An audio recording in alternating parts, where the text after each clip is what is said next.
जय हिंद।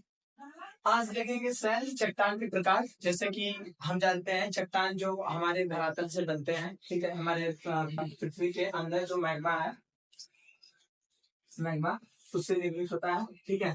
यह चट्टानें कैसे बनती हैं, क्या होता है, और यह इसका एज कैसे निकाला जाता है, अलग विधि द्वारा निकाला जाता है, और कार्बन 14 द्वारा, ठीक है।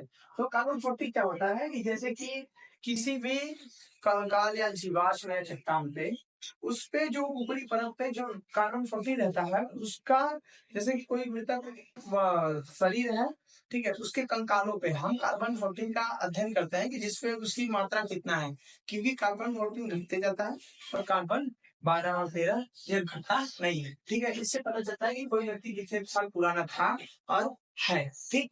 तो ये समझे।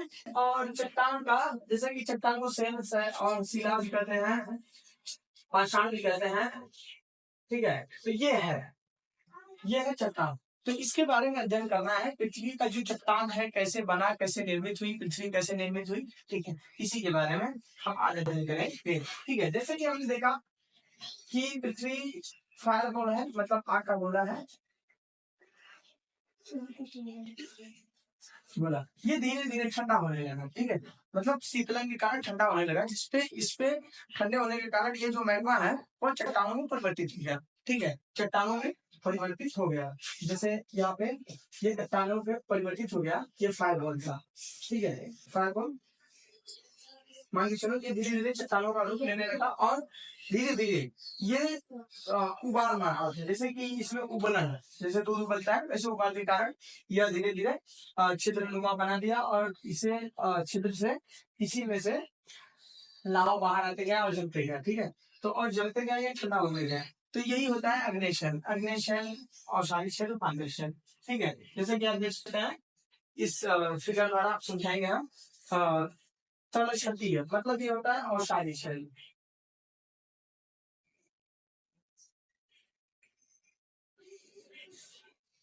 शैल, ठीक है। यहाँ पे शिवा दिया है, काम काम रखिएगा, ठीक है। अब देखिए पहले अग्निशल। अग्निशल क्या होता है, अग्निशल जब पृथ्वी के आंतरिक अंदर से जब लावा बाहर आए और ऊपर जमा होकर ठंडा होकर जमे, उसे कहा जाता है अग्निशल। जब पृथ्वी से बाहर लावा आए और ठंडा हो जाए उसे कहते हैं अग्निशल। जैसे यहाँ पर देख सकते हैं, ठीक है, ये ठंडा होने के कारण, शीतलन के कारण। पुनः इसे हम दो भागों में बांटते हैं, ठीक है, इसे हम दो भागों में बांटते हैं।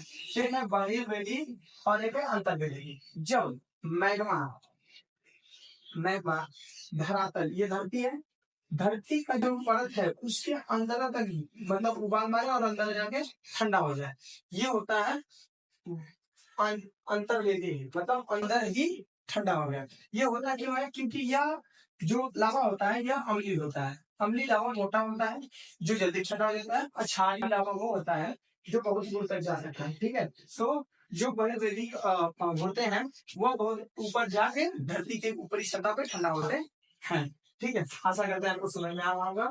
जैसे कि अंदर ही, जैसे कि ये अंदर ही वो गोंद की तरह ठंडा हो गया, चिपक गया किसी पाइप में जाके, जैसे वो चिपक जाता है वैसे ही ये है।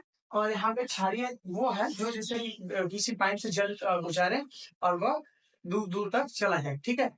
जैसे कि ये कहीं भी जा सकता है, ये सर्वज्ञ है, ठीक है, मतलब ये बहुत दूर तक जाता है क्षारीय लावा, ठीक है। इसे हम देखें, फिर है आपका वो तलछटी या तो अवसादी शैल। तलछटी या तो अवसादी शैल वह शैल होता है, जैसे कि आप देख सकते हैं इस चित्र द्वारा। जैसे कि जब कोई धरा पर, पृथ्वी पर जब मैग्मा अग्नि शैल का जमा होता है, लावा से निकल के जमा होता है और ठंडा की क्रिया के कारण, तो उसमें धीरे धीरे जब इस पे बारिश होती है, धूप के कारण, बारिश के कारण, जब इसके छोटे छोटे कण टूट के एक स्थान से दूसरे स्थान पे जब बढ़ के जाते हैं और वहां जमते हैं लेयर बाई लेयर, परतदार, तो इसे परतदार शैल या अवसादी शैल कहते हैं। ध्यान सुने, जैसे अपक्षय द्वारा, ठीक है, अपक्षय द्वारा यहाँ पे लिखा गया है चट्टानों को छोटे छोटे टुकड़ों में टूट जाना, फिर परिवहन मतलब होता है अपहरण। जब जल वायु जैसे कारकों द्वारा या चट्टाने के टुकड़ों की गति हो, जैसे एक स्थान से दूसरे स्थान से जाए, अवसादन चट्टान के टुकड़े को परतदार में जमना। अवसादन मतलब होता है निक्षेपण। क्या होता है? निक्षेपण। आपने पढ़ा होगा अपक्षय अपरदन निक्षेपण। ठीक है। तो कारण क्या होता है?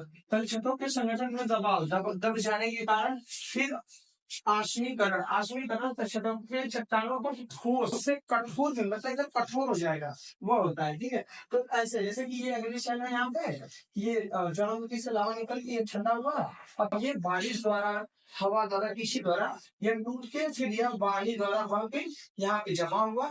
यह हुआ धीरे धीरे लेयर बाई लेयर जमा होता रहेगा, उससे फलदार सेल या अवसादी सेल। ठीक इसी का जो रूपांतरित सेल होता है, यानी यह वो होता है डायस्टेरियल सेल या रूपांतरित सेल। वह सेल होता है कि किसी अग्नि सेल व तलछटी सेल मतलब अवसादी सेल को फिर से गर्म दाब और ताप के कारण, दाब और ताप के कारण दबा। जैसे कि आप देखेंगे यह पृथ्वी है, पृथ्वी पे जब अग्नि सेल जल रहा है ऊपर ऊपर ऊपर, तो ये जो नीचे वाला लेयर है, नीचे वाला लेयर इसको दबाव पड़ेगा, क्योंकि ये नीचे होते चला गया। जैसे ये अग्नि सेल है, फिर उसके ऊपर जमा, फिर उसके ऊपर, फिर तो ये नीचे वाले को दाब लगेगा कि नहीं? तो दाब लगेगा। और नीचे से पृथ्वी गर्म है, तो वह दाब और ताप के कारण जब ये ठोस होते हैं तो ये बनता है रूपांतरित सेल। जैसे कि अग्नि सेल व तलहटी तलछटी सेल से रूपांतरित होकर रूपांतरित सेल का निर्माण होता है। ठीक है। तो आगे देखते हैं, जैसे कि यहाँ पे ये टेबल से आप समझ सकते हैं कि जो मैग्मा है यानी गलन, मैग्मा जो होता है वह गर्म होता है और धीरे धीरे धरा में पहुंचने के बाद, पृथ्वी के ऊपरी सतह में पहुंचने के बाद ये धीरे धीरे ठंडा होता है शीतलन के कारण। यहाँ पे देख सकते हैं वह दाब के कारण फिर यह रूपांतरित सेल बन जाता है। और अग्नि सेल ही ताप, अगर अग्नि सेल को ताप व दाब मिले तो वो क्या बन जाता है? रूपांतरित सेल। जैसे कि ये रूपांतरित सेल है। फिर उसके बाद यह जाता है वर्षा जल धूप के कारण, इसमें छोटे छोटे कण अपक्षय द्वारा यह धीरे धीरे यह आसमी के कारण, मतलब जो अपक्षय है इसके अपरदन के कारण, निक्षेपण के कारण यह जमा होता है, परतदार सेलें होती है जो अवसादी सेल का निर्माण करती है। अवसादी सेल पुनः तापमान व दाब मतलब दबाव, ये अग्नि सेल की परतें हैं। अब जो नीचे वाला रहेगा वो दबाव पाएगा, जो नीचे रहेगा, और नीचे से पृथ्वी की जो आंतरिक फ्लोर है, मैग्मा है, वो ताप देगा और ये बनेगा एकदम कठोर। ठीक है। फिर वह बनेगा रूपांतरित सेल। रूपांतरित सेल पूरा मैग्मा बनेगा या तो अपक्षय पतन द्वारा। ठीक है। इसकी प्रक्रिया चलती रहती है। ठीक। और जैसे यही था। धन्यवाद।